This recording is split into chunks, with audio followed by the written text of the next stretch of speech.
Bueno, la intención de hoy es eh, revisar al segundo de los contractualistas, que es John Locke. John Locke es tal vez uno de los autores del periodo tal vez más relevantes, ¿sí? Peleando el puesto, obviamente, con Rousseau. En base a alguno, en base a sobre todo a la influencia que va a tener muchas de sus ideas en diversas corrientes, pero sobre todo en el liberalismo, ¿no? Sí, el liberalismo lo toma directamente como un padre, uno puede discutir esa afirmación si uno quiere, pero bueno, en términos de cómo cambia al actor político, al actor de su reflexión, de forma central. ¿Quién era el actor central hasta ahora, hasta nuestros días? Hasta los autores que hemos visto. Es el Estado, el monarca, ¿sí? Sin embargo, para Locke, ese actor central va a ser el individuo, ¿sí? Por eso yo la clase la había titulado El individuo contraataca, ¿no? Porque si bien en el mundo griego el individuo era importante, lo era en términos de miembro de la polis, ¿sí? Acá el individuo es importante por serlo, ¿sí?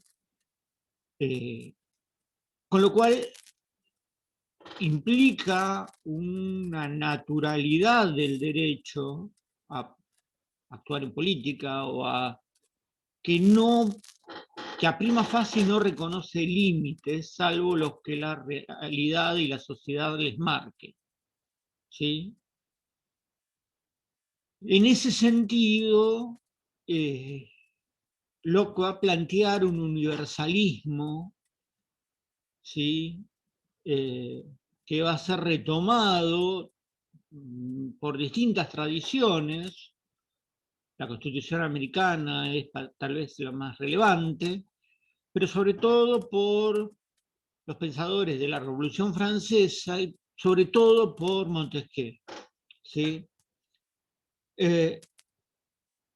Locke, en ese sentido, va a plantear una idea de contrato, ¿sí?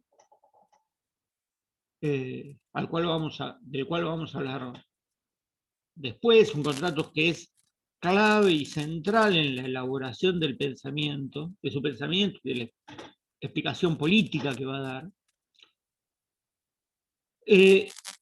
Y obviamente va a influenciar, como habíamos dicho, con el liberalismo, pero sobre todo con el republicanismo, ¿sí? Locke va a vivir entre 1632 y 1704,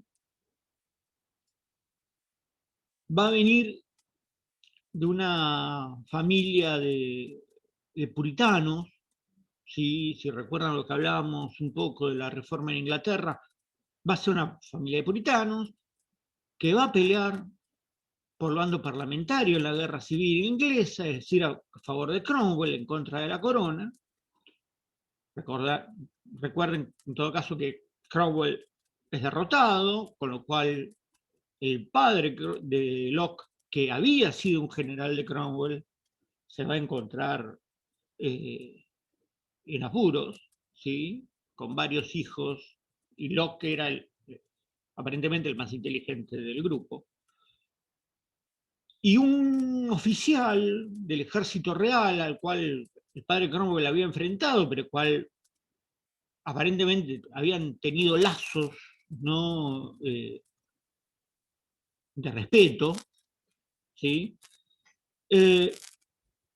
consigue que John Locke considera una beca, ¿sí?, para estudiar en Oxford. Tengamos en cuenta que Oxford es la universidad, ¿sí?, en este contexto. Luego va a tener su puja con Cambridge sobre cuál es mejor o cuál es más de la élite, pero eso es algo que no nos interesa demasiado.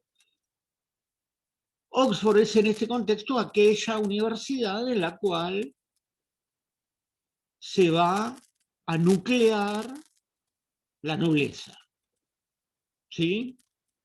Donde gran parte del partido Tory, del partido conservador, va a ser después, el partido pro-monarca, se va a ir desarrollando. Él va a estudiar filosofía con su beca, con lo cual tenemos un filósofo profesional, ¿sí? Desde Tomás, que no teníamos uno con formación académica en la disciplina, cuya tesis de doctoral es una teoría del conocimiento, es una teoría de la mente, ¿sí? Va a partir en su teoría, a partir de la idea aristotélica de la tabula rasa, pero esa tabla rasa va a estar influenciada, va a ser modificada por las experiencias, ¿sí? Es decir, sigue en gran parte el empirismo que habíamos visto en Hume, ¿sí?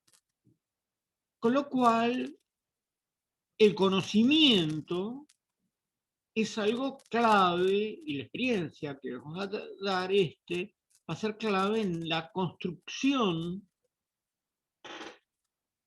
de nuestras personas, ¿sí?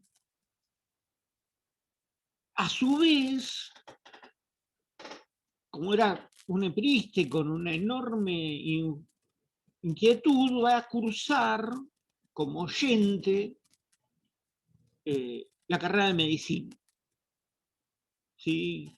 Con lo cual, como oyente va a poder ir a todas las clases teóricas, ¿sí?, no a las prácticas. Lo cual no fue óbice para que años después Locke ejerciera la medicina, ¿sí?, aún sin ser médico, porque obviamente la filosofía no da para comer, ¿no? Cualquiera que estudia en esta facultad sabe que fortuna no va a ser. Cuenta la anécdota, que a mí me pareció muy característica de nuestro campo, es que al operar a alguien, él abría un libro, veía cómo era la operación en el libro y copiaba lo que había en el libro, ¿sí? La realidad está todo bien, pero está mediatizada por el texto, ¿sí? Así como nosotros podemos ver la realidad, pero la tratamos de encajonar en modelos teóricos que la ayuden a explicar, ¿no? Y esta pertenencia a Oxford le va a dar una amplia gama de contactos políticos para el día después de su graduación, ¿no? Pero esos contactos le van a permitir establecer al interior, primero de Oxford, pero luego incorporarse al partido Whig, al partido que había pertenecido a su padre, que es el partido que está a favor del Parlamento y a favor de la limitación real, ¿sí? Él va a ser diputado durante algunos periodos, nunca va a ser un diputado fuerte en la oratoria, ¿no? De hecho, decían que tenían una voz chillona, muy malo para hablar. Va a ser un backbencher, ¿no? Lo que en Inglaterra se conoce a los tipos que se sientan atrás de todo y lo único que hacen es levantar la mano, ¿sí? Y en los momentos de aburrimiento en los debates, ya que él no participaba, empezó a escribir y a tomar notas sobre sus propias ideas sobre la política. Eso va a ser el núcleo de dos libros centrales en su pensamiento político, que es el primero y el segundo tratado sobre el gobierno civil. Miren si estaba aburrido en las sesiones del Congreso. ¿Sí?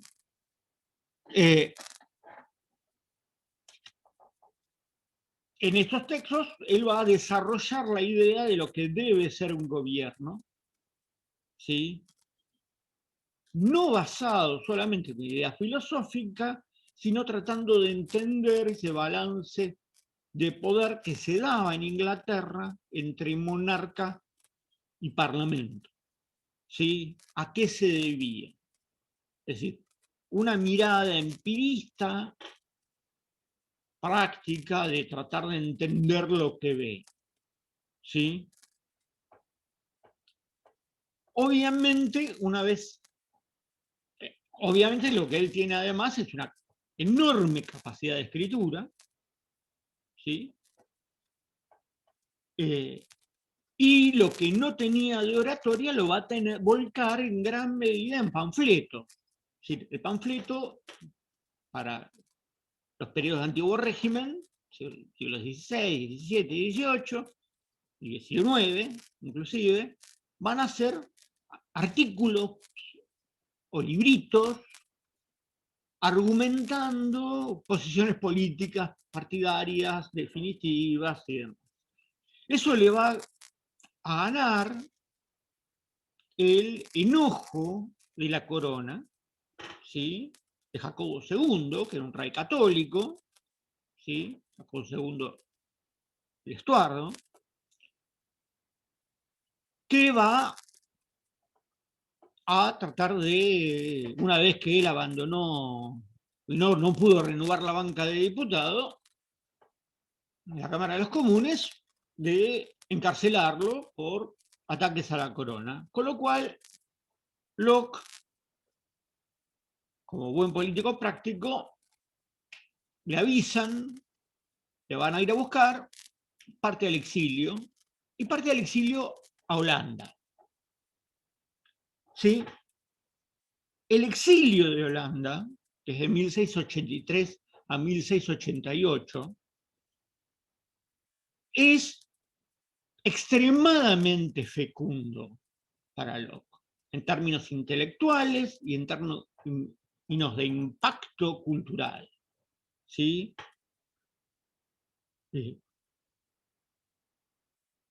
Una de las cuestiones que tiene el viajar, el salir de los núcleos donde uno está, es precisamente confrontar ideas diferentes a las que uno tiene. Con lo cual, él se encontró en Holanda, en ese momento, las Provincias Unidas de los Países Bajos, ¿sí?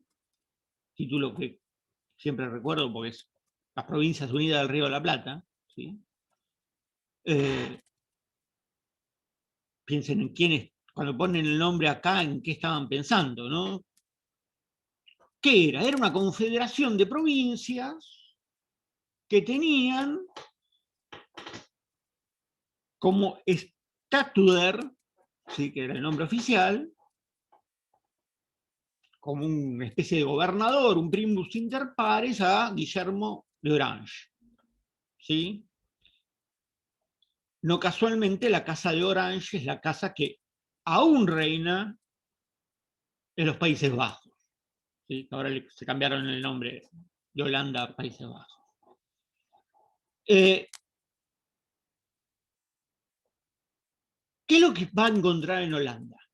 ¿Qué es lo que más le va a llamar la atención? Holanda, en ese sentido, las Provincias Unidas eran esencialmente una mezcla, sobre todo en La Haya y en Ámsterdam, de todos los exiliados religiosos y políticos de toda Europa. ¿Sí?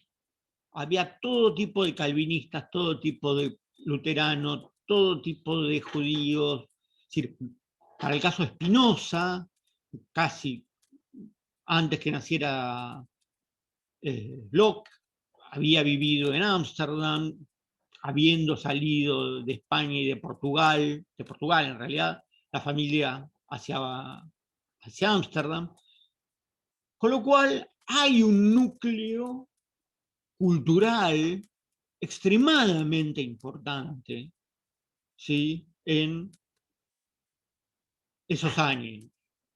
Y lo que va a servirle a Locke son dos cuestiones. Una es que Holanda está empezando a ser un enorme núcleo comercial debido a estos movimientos de población, ¿sí?, sobre todo en áreas claves o áreas de bienes de extrema riqueza, particularmente los diamantes, que hasta el día de hoy es uno de los núcleos, Ámsterdam es uno de los núcleos más importantes del negocio del diamante del mundo,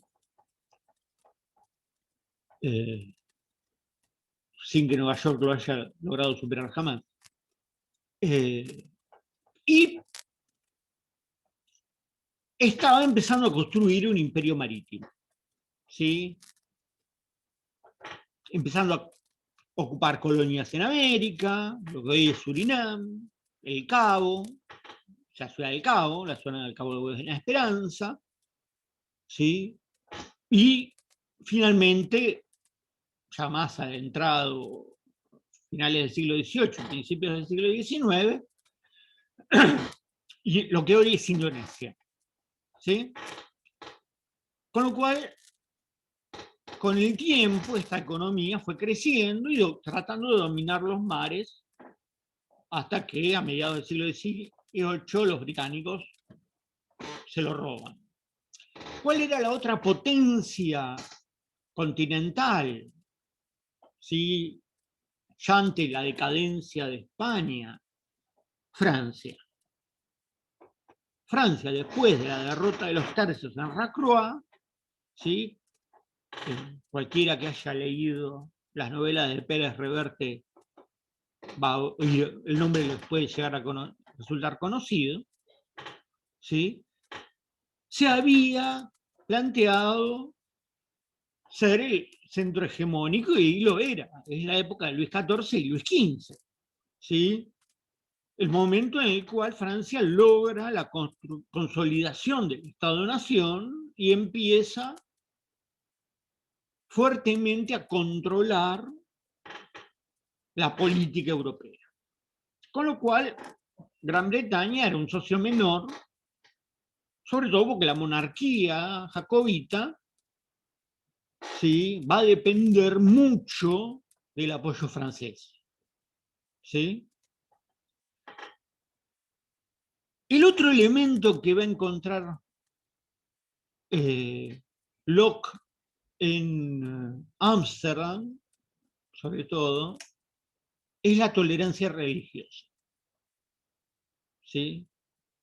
Cosa que él, viniendo de una guerra civil que y de un conflicto político que en última instancia tenía tintes religiosos en Gran Bretaña, va a marcarle una importancia muy grande, un impacto. ¿Cómo pueden convivir tantos grupos distintos sin que haya conflicto? ¿Sí?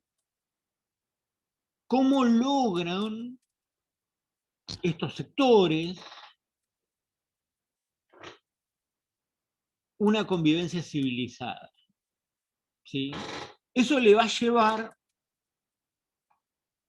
a escribir un texto que para mí es clave para entender el periodo y que tiene una validez muy importante, que es la Carta sobre la Tolerancia.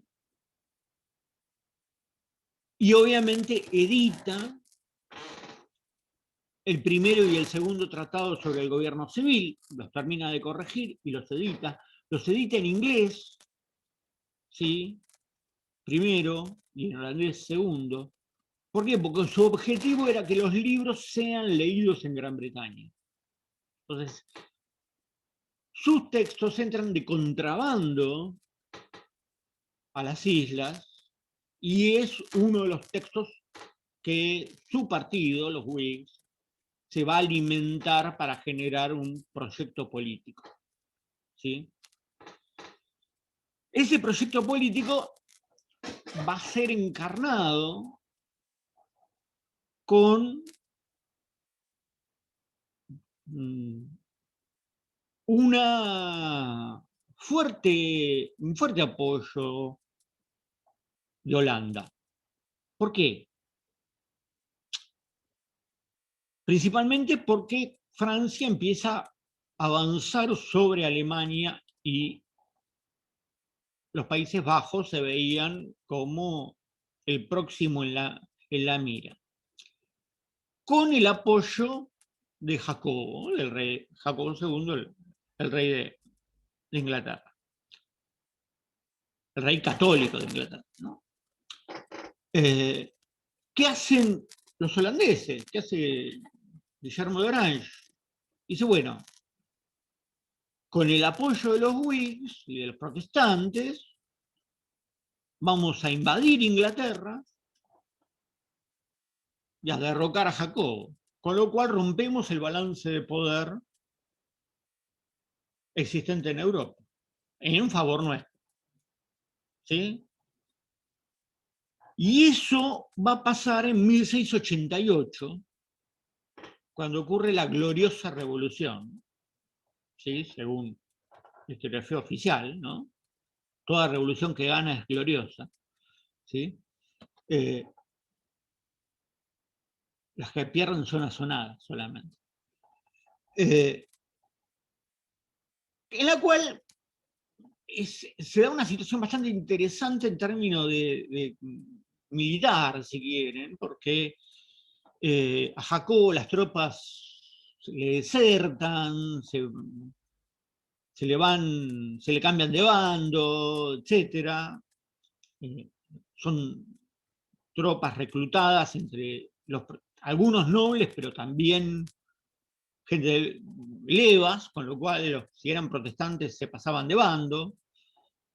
Él tenía un ejército de reserva en Irlanda, católico, que pensaba cruzarlo hacia Escocia y bajar con los clanes escoceses, ¿sí? Que habían sido históricamente aliados, pese a no serlo religiosos, sí habían sido aliados de los Estuardo, para expulsar a los holandeses. Y bueno, como todos sabemos, el clima británico es muy parecido al marplatense, con lo cual se les puso un viento norte complicadísimo, no pudieron cruzar el canal de Irlanda, con lo cual Jacobo no le quedó otra que hacer números, ver el ejército que tenía, ver los escoceses que tenía atrás, ver los anglo-holandeses que tenía enfrente, y dijo, señores, me voy a Francia. Abdicó la corona y se fue. Por eso de gloriosa, dice, mejor me ahorro la suerte de Carlos, que Cromwell le había mandado a cortar la cabeza, mejor ser rey en el exilio vivo que pretendiente, que rey muerto. Luego vamos a encontrar en la historia, a que le interese, en la historia de Inglaterra, y sobre todo en la historia de Escocia, las diversas sublevaciones jacobitas tratando de traer a los Estuardo de nuevo a la corona. Pero ¿qué va a pasar? Guillermo de Orange va a nombrar heredero a su hijo en los Países Bajos y se va a coronar rey de Inglaterra. ¿Por qué? Porque estaba casado precisamente con la hermana de Jacobo, ¿sí? Francisco, ¿la Revolución Gloriosa no logra establecer las libertades económicas de culto en Inglaterra? Sí. Bueno, a eso me estoy yendo y refiriendo. Porque cuando yo decía que el primero y el segundo tratado del gobierno civil habían sido la base ideológica del partido Whig, no tanto de Guillermo de Orange, ¿sí? Y que los escritos que él hacía eran escritos pensando en el cambio político, van a tratar de establecer una base clásica y estable para evitar el conflicto entre parlamentarismo y absolutismo. ¿Sí? En la práctica, ¿sí? Lleva a la práctica la pelea de ponerle límites a Hobbes, de ponerle límites al Leviatán. Obviamente, esto va a ser un contexto más amable para él. ¿Por qué? Porque hay un rey que tampoco tiene una base propia. Entonces tiene que construirla. Entonces el Parlamento va a poder avanzar lo suficiente. Pero el núcleo del pensamiento político, una de las cosas que más le debemos a Locke en el pensamiento, en la teoría política, es la separación entre sociedad política y sociedad civil. ¿Sí? Mientras Maquiavelo va a ser el teórico principal del Estado y del príncipe, sobre todo del arte de gobernar, de ser efectivo, de la sociedad política, diríamos hoy, Locke va a plantear la necesidad y los derechos que va a tener la sociedad civil. Esto está claro en el primer tratado sobre el gobierno civil, ¿sí? En el cual va a establecer las bases que tienen los seres humanos, ¿sí? Para participar de esa sociedad civil. ¿Sí? ¿Qué diferencia una de otra? ¿Qué es la sociedad civil? Es la sociedad de la vida privada, de los negocios, de la sociabilidad normal, de lo que pasa en la vida individual de cada uno, mientras que la sociedad política es aquello que uno hace en términos de ciudadano, de votar, de accionar políticamente. Entonces una persona va a participar de ambas, si se quiere. Pero hay una división importante entre lo público y lo privado. ¿Sí?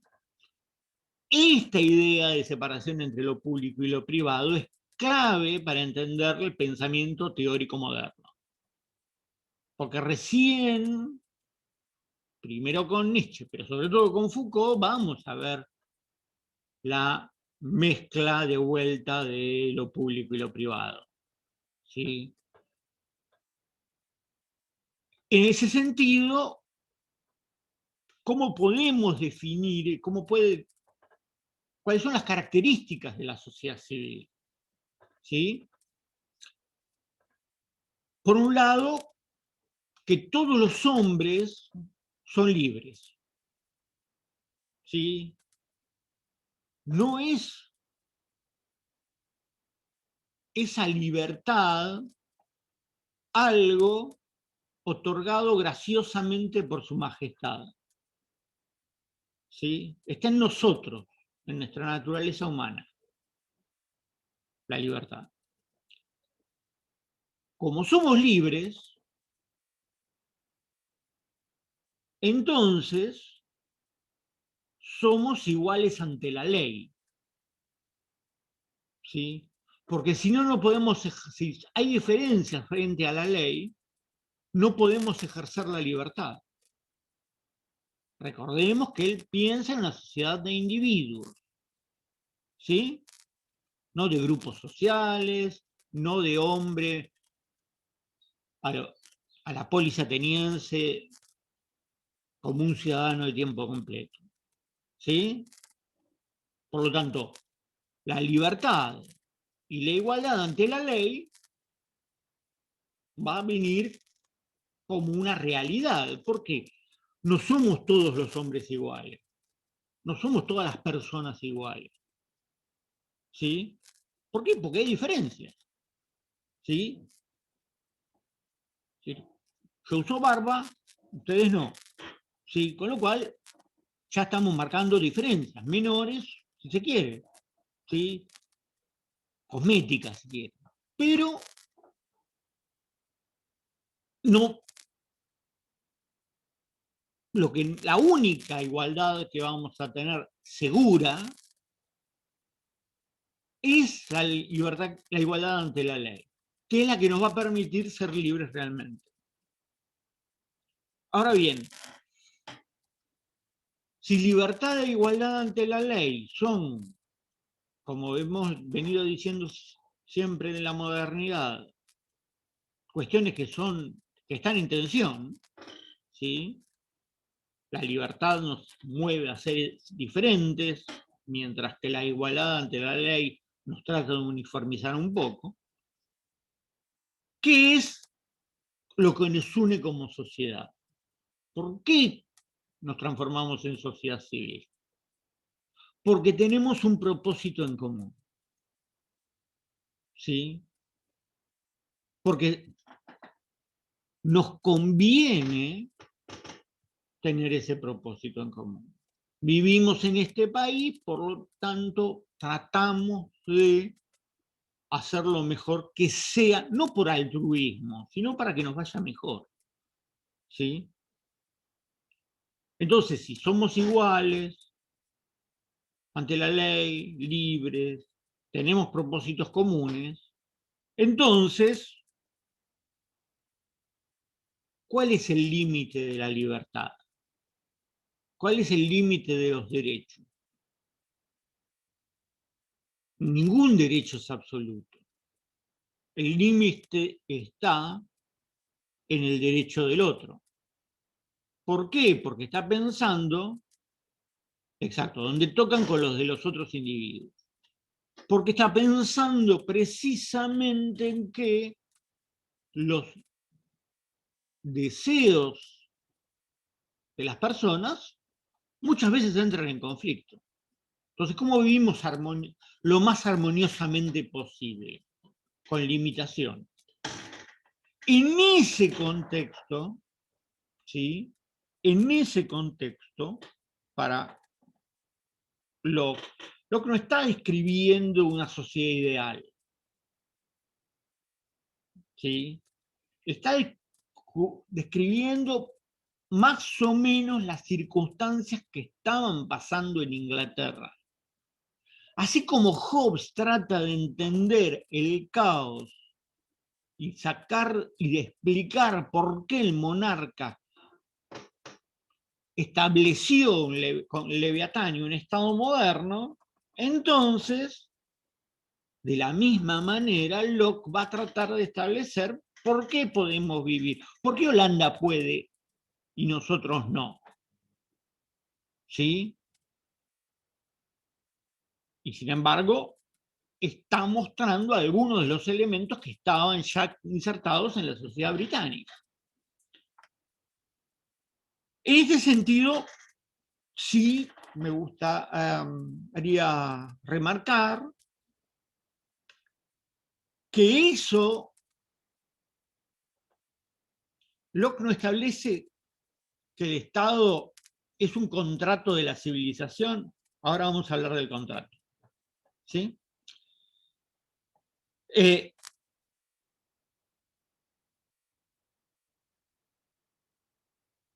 Locke lo va a plantear en gran parte que estas igualdades están dadas por Dios. Él habla de un Dios más teísta, alejado de lo cotidiano, da las cosas, crea y desaparece. ¿Sí? Con lo cual le va a llevar problemas también con la Iglesia de Inglaterra. Por eso también su énfasis en la tolerancia a los demás, ¿sí? Porque la tolerancia bien entendida empieza por casa. Cuando hablo de tolerancia acá, no me refiero a tolerar al otro como un inferior. Acá se tolera al otro como a un igual. Respeto tu opinión aunque no la comparta. ¿Sí? Esta es una de las confusiones habituales que se tiene en la lectura de estos textos. ¿Sí? Porque en el lenguaje coloquial rioplatense la tolerancia es te aguanto. Te aguanto porque no me queda otra. ¿Sí? Eso habla más de una intolerancia que de una tolerancia. Acá la tolerancia en Locke, en los contractualistas en general, es aceptar que el otro puede tener razón. Aunque para mí no, pero bueno, hay que darle el beneficio de la duda. Por lo menos. Entonces, si el otro puede tener razón, y yo creo que la tengo, ¿sí? ¿Qué tengo derecho? Derecho a vivir mi vida de la mejor manera posible. ¿Sí? ¿Qué es lo que me aseguran esta igualdad? El derecho a buscar la felicidad. No la felicidad en sí misma. ¿Por qué? Porque la felicidad va a ser individual. Va a ser distinta mi mirada de la felicidad de la de cada uno de ustedes. Es subjetiva en última instancia, diríamos hoy. ¿Qué nos hace ser felices? ¿Sí? Entonces, lo único que en la realidad uno puede hacer es buscarla. ¿Sí? Y más allá de que la felicidad cambie con el tiempo. ¿Sí? Es lógico que en un momento la felicidad haya sido, en mi caso, por ejemplo, conocer a mi esposa y casarme. Enamorarme y demás. En el otro momento que cambió mi momento de felicidad fue ver nacer a mis hijos. ¿Sí? Entonces, esos momentos en los que Aristóteles hablaba de eudaimonía, de plenitud, como un estado semipermanente al final de la vida, Locke dice, uno va a vivirlo y la va a buscar permanentemente. ¿Sí? ¿Por qué va a buscarla permanentemente? ¿Sí? Casi de una manera hedonista, ¿no? De buscar un placer, pero no por el placer en sí, sino porque nuestra naturaleza humana es egoísta. ¿Sí? Somos egoístas porque buscamos nuestra versión de felicidad. Ahora bien, como vemos, el egoísmo en Locke es muy distinto que el egoísmo en Hobbes. ¿Cuál es el egoísmo en Hobbes? Es aquel que está motivado por el miedo, es la supervivencia. Yo me tengo que salvar aunque le pise la cabeza al de al lado.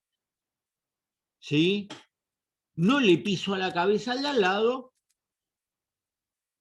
porque tengo que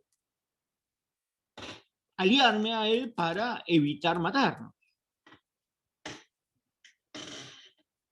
Para Locke, ese egoísmo es una cualidad, pero tiene sus límites, que son los egoísmos ajenos. En ese contexto, es muy diferente a la idea de egoísmo en Ayn Rand, ¿sí? Donde el egoísmo no tiene un límite marcado por el egoísmo ajeno. No hay una manera de articular los egoísmos, de balancearlos. Para Locke, el balance de esos egoísmos se da en una cualidad que tenemos los hombres, que es lo que nos hace llevar al contrato. ¿Sí? Que para poder hacerlos real, ese deseo de felicidad, tenemos que interactuar. Interdependemos unos de otros. ¿Sí? Porque, un ejemplo, una persona encerrada, ¿sí? cree que puede ser feliz, pero en realidad no lo sabe, porque no puede contrastarla con la de la felicidad de los demás. ¿Sí? Hoy a la mañana se me había ocurrido el ejemplo de Rico McPato de los dibujos de Disney. Rico McPato, ¿se acuerdan que se tiraba a nadar en la bóveda llena de monedas de oro y demás? ¿Las monedas de oro en eso tenían algún valor para Rico McPato? No, no tenían valor, era agua. Para el resto sí tenía valor. ¿Sí? McPato vivía encerrado en sí mismo. Por lo tanto, no valoraba lo que tenía. Es decir, el valor de la moneda se lo da la interdependencia con el otro. ¿Sí? Lo que uno tiene recién tiene relevancia en la interacción. ¿Sí? El egoísmo positivo de Locke en ese sentido es muy similar al del bebé. El bebé cuando nace es totalmente dependiente de la madre, dependiente de los adultos, porque es todo egoísmo. Es lo que le duele la panza, tiene hambre, tiene sueño, ¿sí? ¿Qué hacemos cuando el chico crece? Lo mandamos al jardín para que socialice. Entonces, en el jardín, en sala de 3, sobre todo, pero sobre todo en sala de 4, ese chico empieza no a jugar solo y a pelearse por el juguete con el compañero, sino a jugar con el otro. ¿Qué está aprendiendo? Estrategias colaborativas. Se divierte más jugando con el otro que jugando solo, peleándose por el juguete. ¿Sí? Ese proceso para Locke, ¿sí?, marca la interdependencia que tenemos para alcanzar nuestros fines. Y en esa línea es que podemos entender el tratado y la formación del Estado. ¿Sí? No es el pacto civilizatorio movido por el temor. ¿Sí? Es un pacto movido por el egoísmo, por la ambición, por las ganas de superarnos. El saber que lo que poseemos tiene valor si la medimos con otro. ¿Sí? Eso lo hacemos siempre. Cuando uno, a ver, un hincha de fútbol se pone contento cuando gana su equipo. Pero si pierde el equipo del clásico, se pone más contento. ¿Sí? Entonces, uno se alegra de su triunfo, pero se alegra más de la miseria del otro. Es más, muchas veces, y eso lo vemos, el que le interesa medianamente el deporte, lo hemos visto más de una vez. Nosotros perdimos, pero ustedes también perdieron. ¿Sí? Ni hablar que eso en la política. ¿Sí? Si uno apoya un partido que saca 1 o 2 diputados, con suerte, el punto es que pierda al que más bronca le tengo. ¿Sí? Entonces, en esa interdependencia, en esa construcción del Estado, va a haber 2 elementos clave que van a ser respetados y establecidos en torno a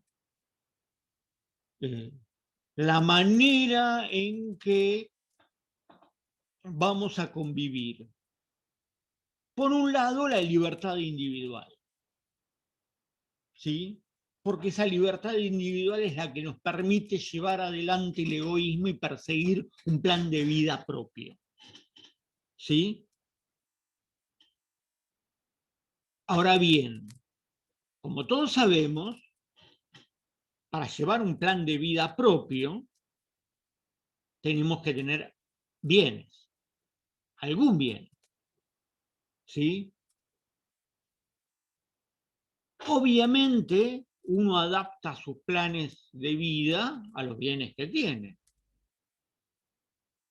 ¿sí? A mí me encantaría ser millonario, tener un catamarán para dar una vuelta por Tahití y las islas del Atlántico Sur, del Pacífico Sur, que es algo que leí durante toda mi infancia, ¿sí? Y dedicarme a tomar caipirinha mientras, mirando puestas de sol. Obviamente con un sueldo de docente universitario no lo voy a lograr, ¿sí? Entonces tengo que bajar a la realidad mis objetivos de felicidad, para hacerlos reales. Para eso tengo que tener medios. Sí, salvo que me saque la lotería mañana, ¿sí? Entonces se van a enterar porque desaparecí de la facultad, ¿sí? Debo adaptarme a lo que tengo. Entonces, ¿qué felicidad es? Es la búsqueda de una felicidad posible, ¿sí? Obviamente, cuanto más medios tengo, más esa posibilidad de alcanzar esos límites de felicidad se agrandan, pero también tengamos en cuenta que esa felicidad es distinta de cada uno, ¿sí? Yo recuerdo un viejo capítulo de una serie de los años 50, 60, La Dimensión Desconocida, que yo la vi de chico en una de esas repeticiones de canal de televisión en blanco y negro, ¿no? Que era un hombre mayor que trabajaba, qué sé yo, y lo único que quería era leer, ¿sí? Porque amaba la lectura y no tenía tiempo para leer. En eso empieza una guerra nuclear, muere todo el mundo y el tipo es el único que queda vivo. Entonces su momento de felicidad es, voy a poder leer ahora. No hay un mundo que me moleste. Y cuando se pone a leer, se le caen los anteojos de lectura y se rompen. Ergo tampoco puede leer. ¿Sí? Esa es obviamente una mirada absolutamente pesimista. ¿Qué está haciendo? Está dando vuelta a lo de Locke. ¿Por qué? Porque para este hombre posapocalíptico, el hombre está solo, necesita de la soledad para ser feliz, pero necesita bienes materiales para hacerlo. Es decir, los anteojos, sobre todo, y los libros, ¿sí? Y tiempo. Para Locke, esa felicidad jamás es completa. Sí, es una felicidad posible. Por eso habla de la búsqueda de la felicidad. Porque, como dije antes, nuestros objetivos de felicidad cambian en torno a la vida. Y es natural que así sea. ¿Sí? Porque la vida hay cosas que nos obligan a cambiar. ¿Sí? Yo no soy el mismo que cuando tenía 15 años, que cuando tenía 20, que cuando tenía 25, 30, 50, hasta ahora, que tengo 55. ¿Sí? Entonces, ese tipo de búsqueda de la felicidad es lo único que realmente podemos tener. ¿Sí? En ese sentido, ¿cuál es la mirada que va a tener Locke con respecto a la naturaleza humana, a el futuro? Un optimismo moderado. Mientras que para Hobbes era un pesimismo, estamos condenados a obedecer al Leviatán porque es lo mejor que nos puede pasar. Para Locke, lo mejor que nos puede pasar es tratar de llevar adelante nuestro proyecto de vida individual. ¿Sí? Que obviamente en el segundo tratado del gobierno civil va a plantear que esos proyectos de vida individuales nunca son exactamente individuales, siempre van a estar compartidos. Él usa el ejemplo de la familia, pero también lo toma con respecto a la economía y a la sociedad. Si yo quiero hacer riqueza, a veces tengo que asociarme a alguien para cumplir con mi objetivo. Entonces, voy a ser más rico, voy a acercarme más a mi ideal de felicidad, Pero lo ideal es que mi socio también lo sea. ¿Qué quiere decir esto? Que vamos a alcanzar esa felicidad no utópica, sino material, concreta, en términos inestables, de balance. Es decir, no va a ser un estado de felicidad permanente, ¿sí?, a lo teológico, pero tampoco estamos condenados a decir sí, señor. Entonces, ¿qué es lo que trata de hacer Locke? Aproximarse lo más posible a una vida satisfecha, ¿sí? Que si yo quiero vivir de tal o cual manera, no tenga obstáculos que me lo impidan, mientras que no perjudique al proyecto de vida de un tercero. Porque para eso también está la ley, ¿sí?, que nos marca la igualdad. ¿Sí? Ya no es, te está yendo de mambo. Por eso el egoísmo es moderado. No es un darwinismo social donde triunfa el más fuerte o el que mejor se adapta a las circunstancias. ¿Sí? Convivimos. Al convivir, porque no nos queda otra, ¿sí?, porque nos conviene convivir, en última instancia, lo hacemos de manera de una transacción buscando la mejor manera de vivir nuestras vidas. Obviamente, esto se logra al interior de la sociedad civil, no al interior de la sociedad política. ¿Cuál es el problema con la sociedad política? Él no va a usar exactamente el término de sociedad política, sino va a hablar de gobierno. Pero cuando usa gobierno está hablando no solo del poder ejecutivo, como estamos acostumbrados, sino también del legislativo, de los partidos políticos, etc., ¿no?, del monarca. Entonces, lo que va a decir, y estamos hablando de alguien que fue diputado varias veces, así que está hablando por experiencia, que el gobierno no es imparcial. Va a beneficiar a quienes lo apoyan. ¿Sí? No hace falta ser británico a principios del siglo XVII, finales del XVII, principios del XVIII, para saber de esto.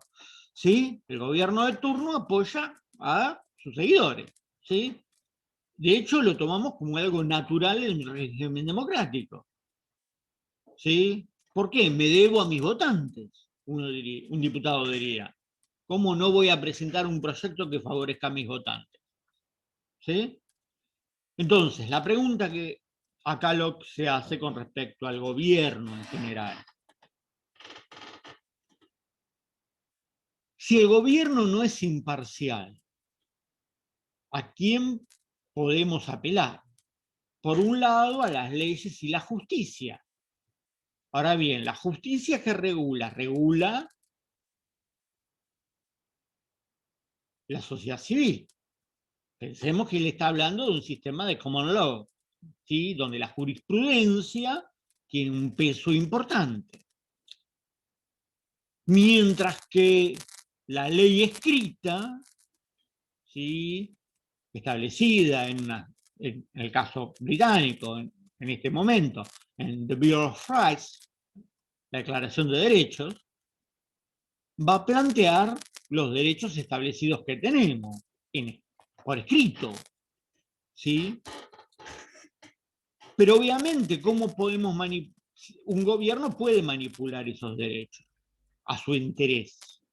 Por lo tanto, lo que plantea es una desconfianza de todo gobierno, aún de aquellos que apoyamos. ¿Sí? ¿Por qué? Porque en algún momento, ¿a quién no le ha pasado que ha votado un partido y el partido ha terminado a que votó, el gobierno que votó, terminó haciendo cosas distintas a las que uno pensaba? ¿Sí? Entonces, ¿Qué es lo que me interesa con respecto a esto? Para ir más o menos entrando un poco a algunos de los puntos claves que tenemos con respecto al Locke. La idea de una de un pacto es el otorgarle entre nosotros el poder a un soberano, pero eso no, el poder no es irrestricto. Construimos el Estado, firmamos ese contrato, si es escrito, es una constitución escrita, ¿sí? Y ahí podemos discutir qué es una constitución, es un modelo de marco ideal al cual aspiramos, la ley influye el comportamiento de las personas, ¿sí? Todo el constitucionalismo alemán apunta en esa línea, ¿sí? O es el mínimo común denominador que tenemos como sociedad, es aquellas cosas en las que estamos todos de acuerdo, como es la tradición americana, ¿sí? Ese pacto es esencialmente el pacto constitucional, entonces. ¿Qué pasa? Gran Bretaña no tiene un pacto constitucional, no tiene una constitución escrita. ¿Qué tiene? Tradiciones. ¿Sí? Esas tradiciones se siguen hasta cierto punto, hasta que dejan de ser lógicas.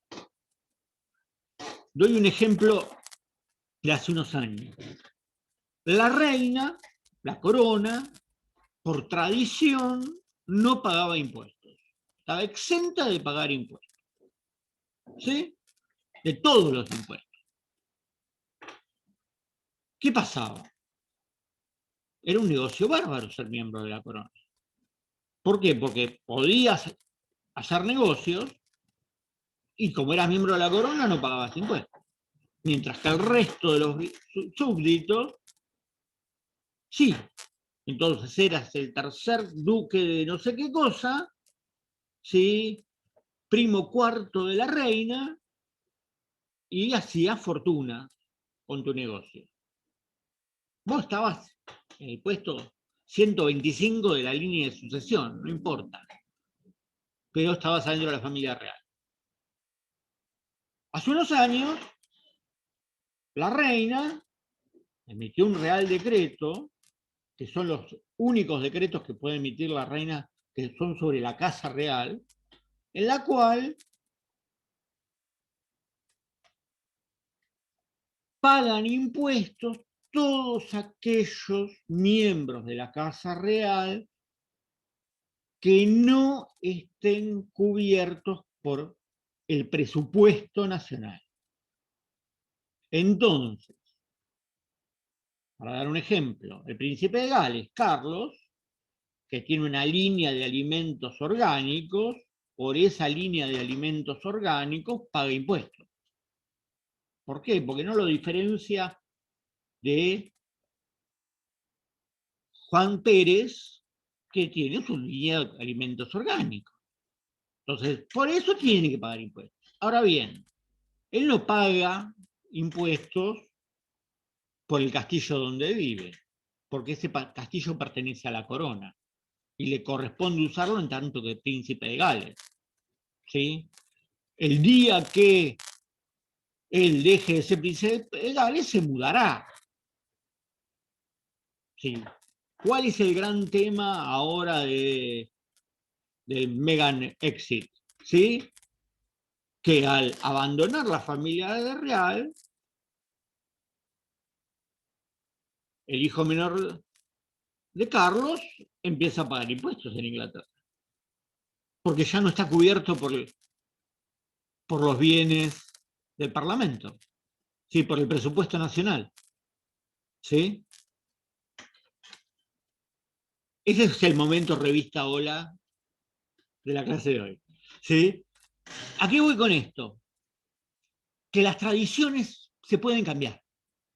¿Sí? No son tradiciones escritas, ¿sí? Y está en el ánimo y en el sentido común de los monarcas cambiarla. Y también en la demanda de la sociedad, porque la sociedad le demandaba, che, estamos pagando una familia del jet set por ser el símbolo de unidad nacional, un poquito más barato nos podrían salir. ¿Sí? Convengamos que Gran Bretaña no es un país de impuestos baratos, no tiene bajos impuestos, son altísimos los impuestos. ¿Sí? Sobre todo para lo que dan, ¿sí? Están en tasas impositivas al nivel de los países nórdicos, de Noruega y de Suecia, y dan mucho menos que Noruega y de Suecia. Pero bueno, eso es culpa de Thatcher, pero eso es otra discusión. Entonces, ¿por qué Locke va a dejar esta impronta? Primero porque es la primera teoría política fuertemente individualista, que hace énfasis en el ciudadano de a pie, no en el gobernante. ¿Sí?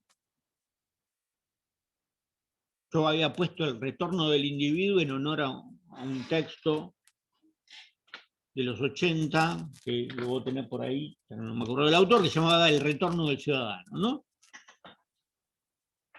Donde un poco la idea era, bueno, ya dejábamos tanto de ser miembros de masas para actuar como ciudadanos.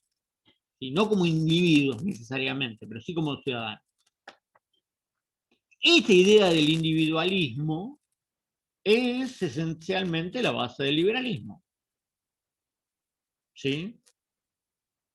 Por eso, cuando uno mira los liberalotes de Twitter, dice, estos tipos son cualquier cosa menos liberales, porque no son individualistas. Vos tenés que hacer lo que yo diga, lo que el líder dice, etcétera, etcétera. ¿Sí? Liberales no son, ¿sí? En el sentido lockeano del término. ¿Sí? Con lo cual, entramos en una vorágine de etiquetas. ¿Sí? Pensemos que el liberalismo es una larga tradición política que va a tener distintas caras y distintos autores. Así como el marxismo es una larga tradición política con distintos autores y distintas miradas.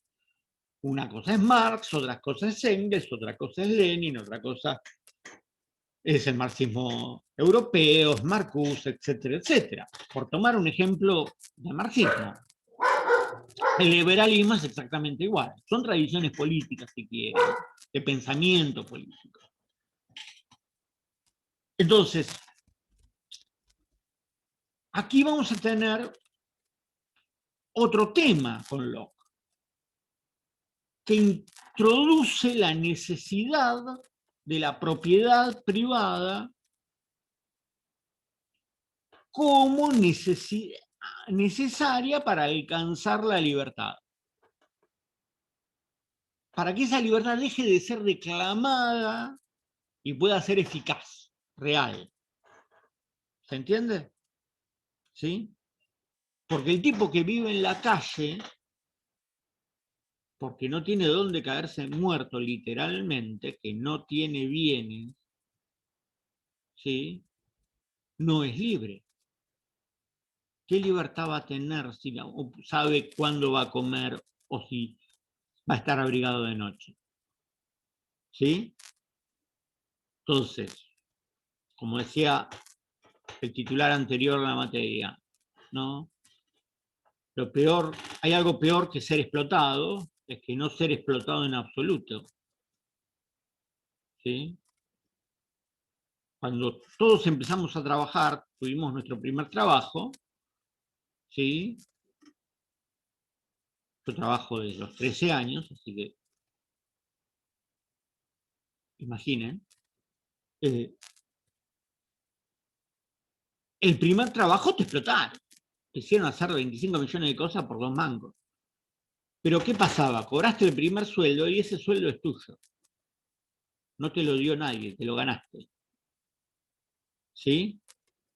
Después uno se pone más sofisticado y empieza a entender el valor de su trabajo. ¿Sí? Y es razonable que así sea, porque es un proceso de aprendizaje. Sí, porque aprendemos a trabajar mejor y por lo tanto valemos más. Nos especializamos en algunas áreas, etcétera, etcétera, etcétera. En esa línea sí, el tema de la propiedad privada como herramienta de felicidad, me va a interesar que los vean en dos autores distintos. En la bibliografía tienen un texto de grande, el liberalismo, ¿sí? Que recomiendo los capítulos 2 y 3, ¿sí? Donde él acá pasa revista a todos los contractualistas, pero que tiene una mirada acerca de Locke, de la propiedad privada en Locke, más en el canon tradicional liberal. ¿Sí? El libro, obviamente, si le interesa a Seguero, es su propia mirada sobre el liberalismo. ¿Sí? Yo tomé que ocupa la segunda parte del libro. Yo me interesó el resumen que hace en la primera parte. Por eso recomiendo este capítulo. El otro es el artículo sobre Locke de la compilación de Borón, donde plantea la discusión sobre la propiedad privada y hasta qué punto es libertad o no. Si somos libres como derecho natural, entonces, ¿para qué es necesaria la propiedad privada? Está en nuestro derecho. ¿Sí? La discusión para Locke ahí sería, bueno, el problema no es el tener el derecho, sino hacerlo efectivo. ¿Sí? Y ahí viene, en mi opinión, un argumento en la Carta de la Tolerancia que se puede traer al plano de lo político. Si yo soy libre de vivir mi vida como quiero, pero soy gay y pero vivo en Irán. ¿De qué libertad me estás hablando? Melissa, el libro está en la bibliografía de la unidad, ¿sí? Se llama El liberalismo. No me entiendo la letra de lo que puso el autor, les pido disculpas. Entonces, la pregunta que uno se hace acá es que esa libertad implica una materialidad, ¿sí? Esa materialidad, para ser feliz, implica la aceptación de las diferencias, en términos concretos, legales, ¿sí? Este fin de semana fue la marcha del orgullo gay, ¿sí? No importa si uno es gay o no es gay, importa tres bledos en mi caso, ¿sí? Pero es un reconocimiento a la diferencia, y que la diferencia está bien. No tenemos por qué estar todos, no puede ser, no es necesario que todos tengamos la misma idea de felicidad. O en el caso, si queremos ponernos psicoanalíticos, de deseo. ¿Sí? En ese sentido, para Locke, para el pensamiento lockeano, en última instancia, el liberalismo visto desde Locke, para ser más preciso, es impensable considerar buena para las diferencias la cultura de la cancelación. ¿Sí? ¿Por qué? Porque el límite de la opinión de las personas es el límite es la opinión de los demás.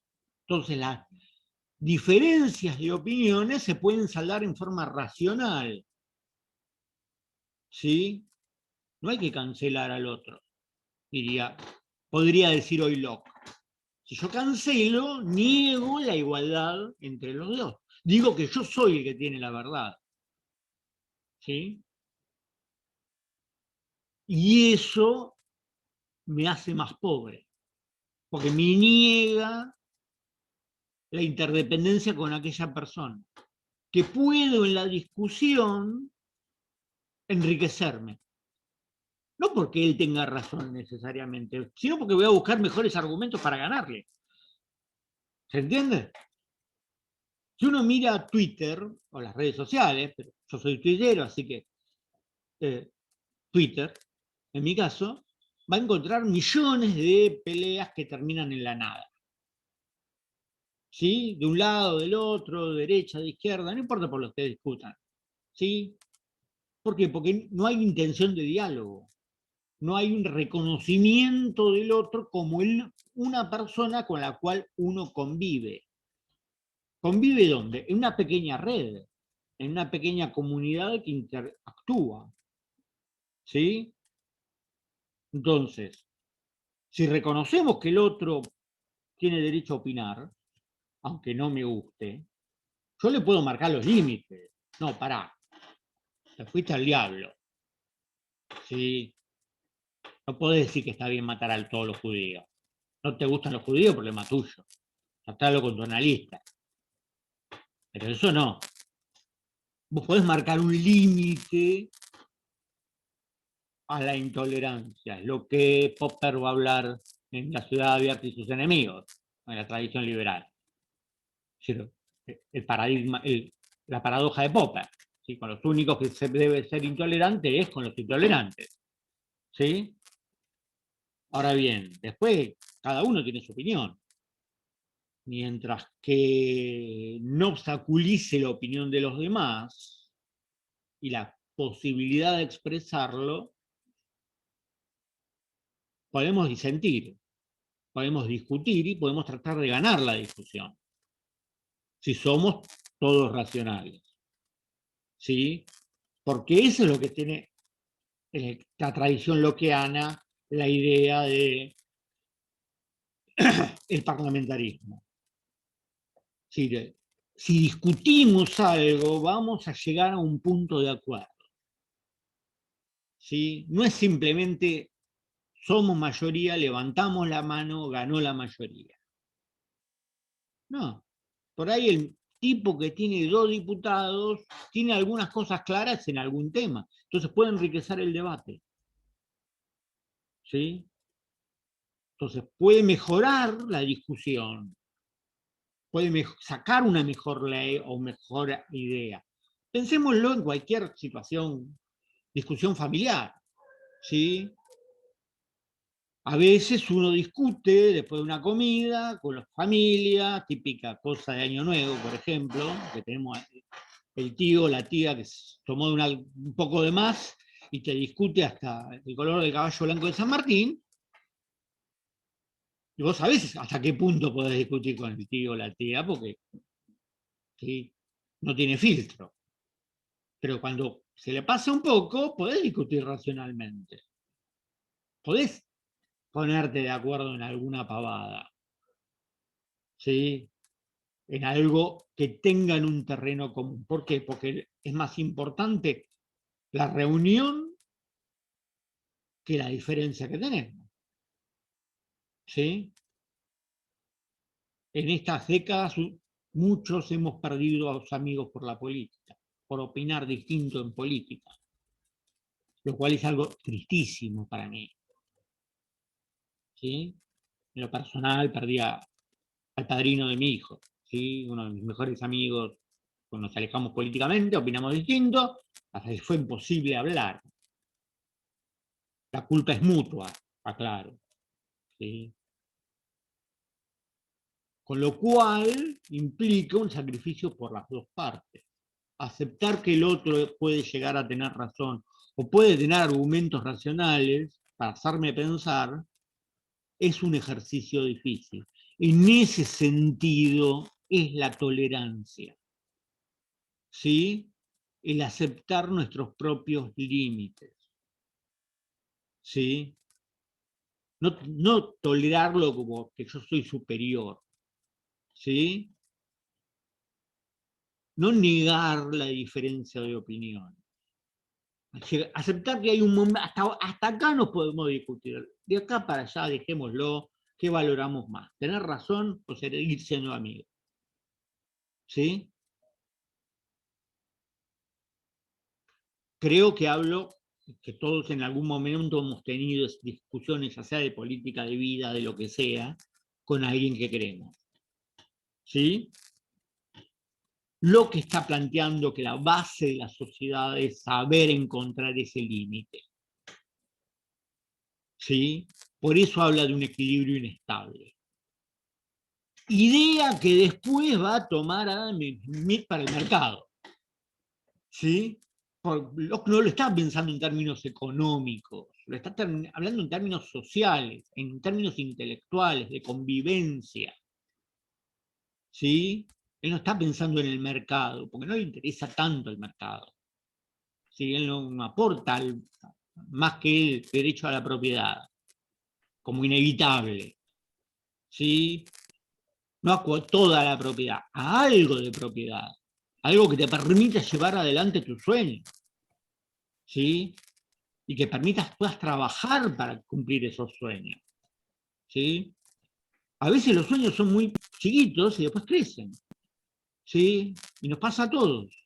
¿Sí? Y es inevitable que eso suceda. Pensándolo desde Locke, obviamente. Recuerden que yo me pongo en el papel de cada autor. ¿Sí? El otro texto que, bueno, lo comenté, el texto específico de Borón, que hace una crítica al tema de la propiedad, que me parece muy interesante, porque toca algunos puntos débiles de Locke con respecto a esa propiedad, ¿sí? Y a ese derecho a la propiedad, de cuál es el límite. Si mis deseos son inabarcables, entonces puedo tener toda la propiedad del mundo, ¿sí?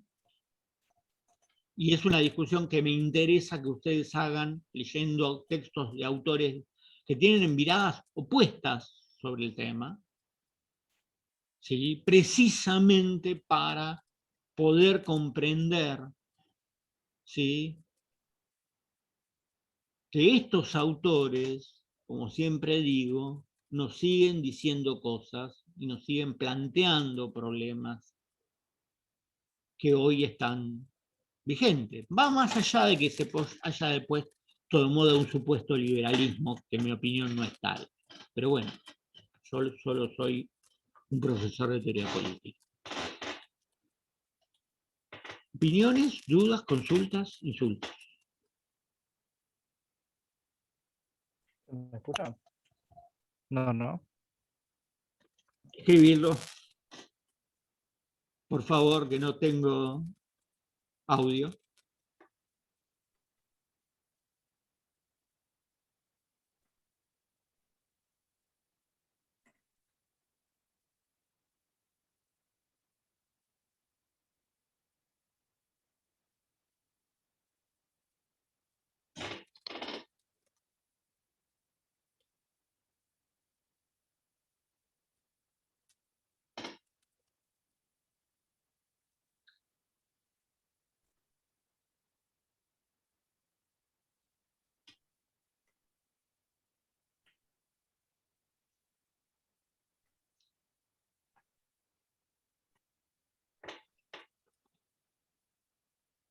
Sí.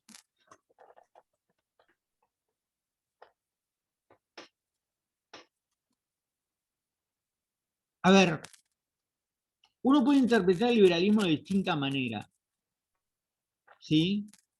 O cualquier corriente política, ¿sí?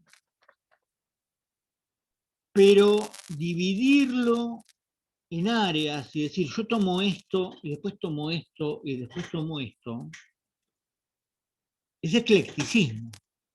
No es pertenecer a una tradición política particular. ¿Sí? Es decir, por ejemplo, para el caso del liberalismo del que se habla hoy, en mi opinión no son liberales, son conservadores que no quieren pagar impuestos, nada más. Porque ni siquiera toman la libertad de mercado, la libertad de competencia. ¿Sí? En los aspectos sociales y políticos no son liberales. En mi opinión, un liberal está a favor o por lo menos no obstaculizaría la interrupción voluntaria de embarazo. ¿Por qué? Porque es un proyecto de vida de una persona que no es uno. Uno puede estar, yo no lo haría, pero negárselo al otro, estoy avanzando sobre otra cuestión. Con lo cual, el liberalismo como tradición política, no vamos a encontrar nosotros, pero sí con otros autores posteriores, diversas tradiciones que van a mutar. El tema está que el liberalismo tuvo un peso muy fuerte en el desarrollo de la teoría económica. ¿Sí? Por eso hay muchos que se dicen liberales por ser solo liberales en lo económico. ¿Sí? Para mí es un poco más difícil, más complicado que eso. Sí, así como el marxista es marxista en todo. ¿Sí? Si uno no puede separar el capital de las obras jóvenes de Marx, de Manifiesto, etc. Uno puede agregarle adjetivo. Es marxista-leninista, es de la escuela de Frankfurt, ¿sí? Que ya no son exactamente lo mismo, pero si es Marx, es Marx. Marx-Engels, el dúo dinámico. Después podemos discutir un montón, pero las ideas son esas, ¿sí? Vamos con Gonzalo. Gonzalo, profesor, el otro día en la clase del profesor Di Renzo surgió un debate en torno a si Locke estaría o no de acuerdo con todas las tierras alambradas en el sur sin que se haga uso de esas. ¿Usted qué cree? Por un lado, acá hay dos cuestiones centrales de cómo uno ve la propiedad. ¿Sí? ¿Qué es una tierra libre de mejoras? ¿Sí? ¿Qué es una tierra sin uso? Es parte de una propiedad. Vos haces uso de un bien si te conviene económicamente. ¿Sí? Doy un ejemplo que nos toca, más en Mar del Plata. Los departamentos que están solo para alquilar en temporada. ¿Sí? El que no los plantea, el que no lo habita todo el año, ese departamento está como la tierra del sur, sin uso. ¿Podría sacar una renta alquilándola a estudiantes durante el año? Sí, pero ¿me van a cuidar el departamento? ¿O me lo van a hacer bolsa? ¿Sí? Porque es el poco capital que tengo. Pensemos en el egoísmo. ¿Sí? Yo prefiero ir a ejemplos chicos para entender después cómo funcionan los grandes. Entonces, si el tipo que se compró un departamento, el abuelo, se compró un departamento en Colón o en la zona de la terminal cuando era en los años 70, ¿sí? Y los nietos lo heredaron y lo tienen y se turnan para venir y demás. ¿Qué sé yo? A lo mejor les conviene más pagar los gastos entre todos y tenerlo vacío a que arriesgarse y alquilarlo y tener roturas. Porque están a 400 kilómetros, no están viviendo ahí. Y no son de la ciudad. ¿Sí? Ese es un tema. Si lo llevamos al tema de los campos, uno puede tener un campo, y particularmente en la Patagonia pasa mucho,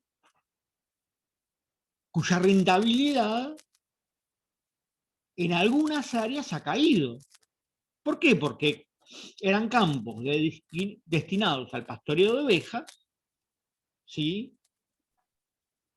La venta de lana y de textiles en general es uno de los rubros más regulados del mundo, ¿sí? Si cursan algo de economía internacional, esto lo verán, el acuerdo de multifibras, donde dice precisamente cuánto debe valer la tonelada de lana. Entonces, estás vendiendo en un mercado hiperregulado, por lo tanto, vos sabés cuántas ovejas te conviene tener. ¿Sí? Con lo cual, muchos campos que a principios del siglo XX, o la primera mitad del siglo XX, eran rentables, hoy ya no lo son. Entonces, ¿qué hacen? Y bueno, le buscamos una rentabilidad de otra manera. ¿Sí? Buscamos minería, buscamos esto, buscamos lo otro.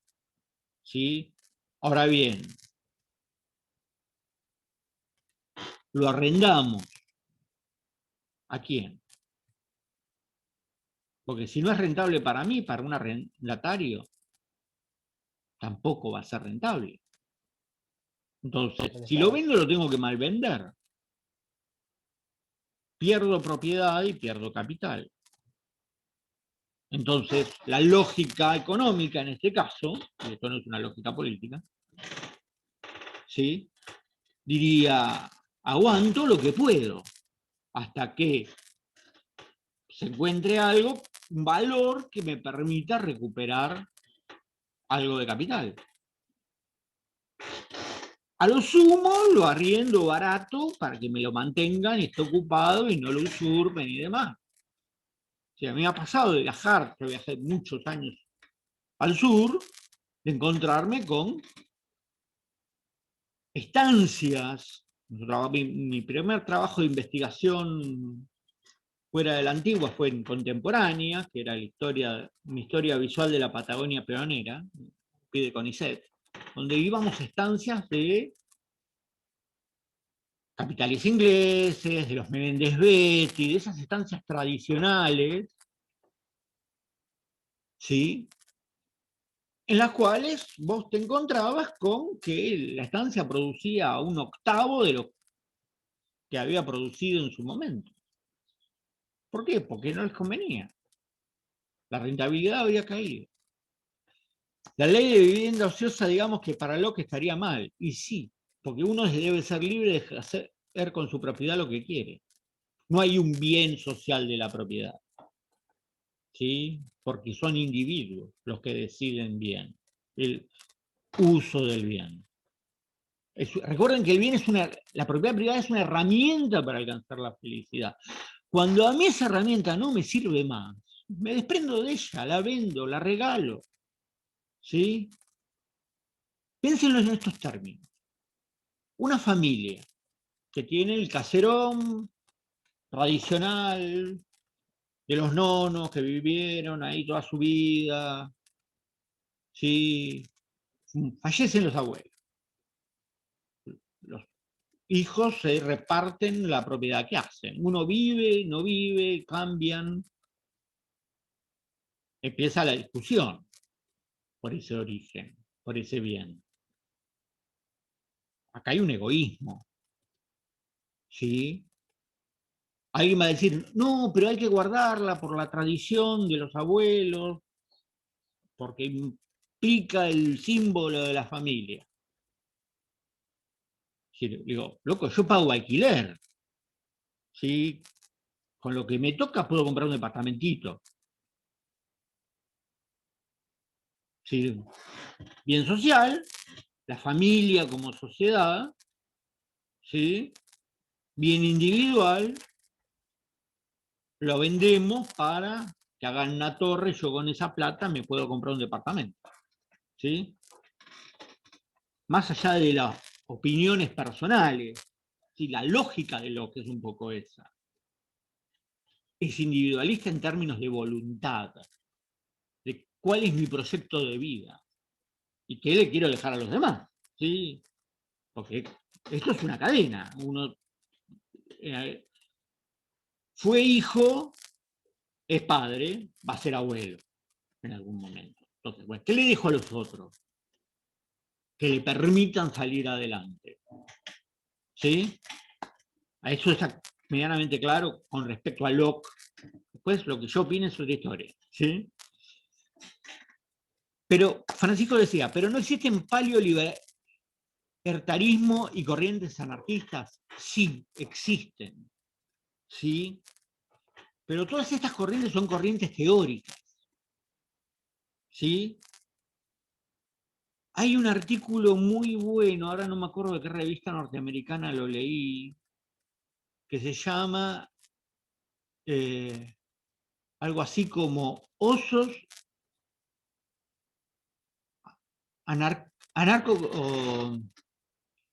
anarcoliberales y caos, ¿sí? Que era un experimento social de un grupo de anarquistas, ¿sí? De vivir en un pueblo guiado por normas anarquistas. Bien, el problema estuvo que cada uno hacía la suya. Está bien, no había lazos comunes.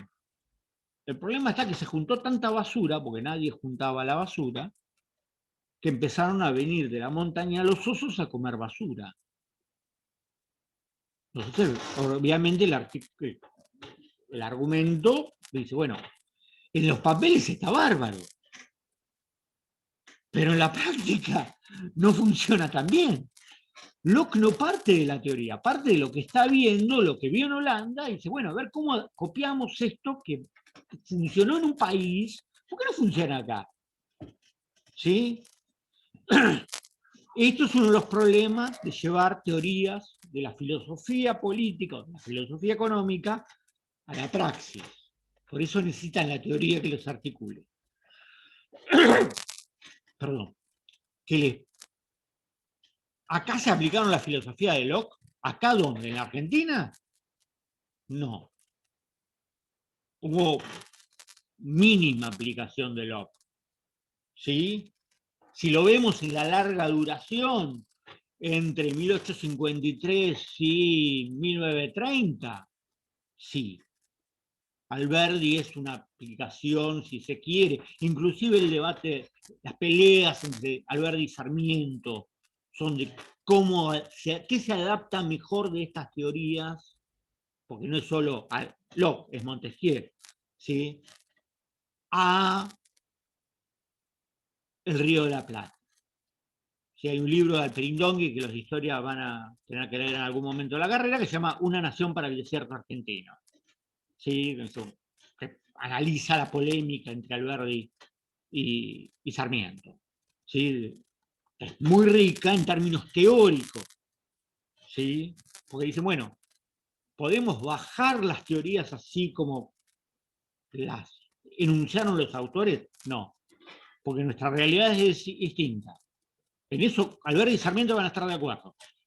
¿Cómo va a decir Sarmiento? El problema es que tenemos poca población y muchos territorios. Entonces hay que adaptarnos a la población que tenemos. ¿Sí? De ahí viene la frase que usan los revisionistas, el mal que aqueja a la Argentina es su extensión. Sí, el mal que aqueja a su Argentina no es la extensión, es la baja ocupación del territorio. Por eso Alberdi dice, no, lo que tenemos que traer son migrantes. Poblar. Gobernar es poblar. ¿Sí? En ese sentido, la Constitución, en el preámbulo, tiene la idea de abrir la nación a todos aquellos que quieran habitar el suelo argentino. ¿Sí?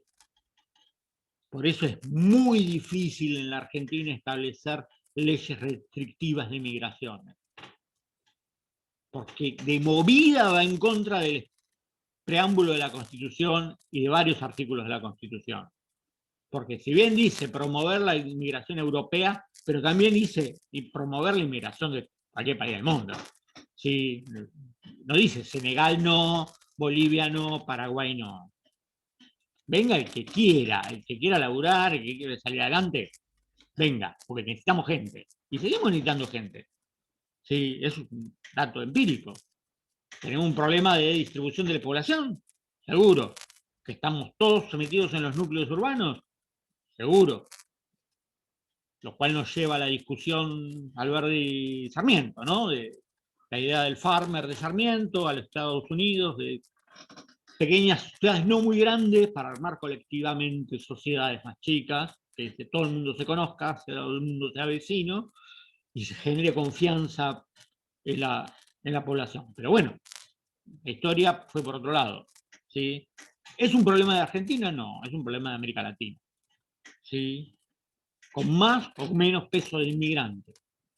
Pregúntenle a Perú, que tiene por sistema orográfico está cortada en sociedades distintas, en la costeña, en la aymara, en la quechua, con tradiciones, idiomas,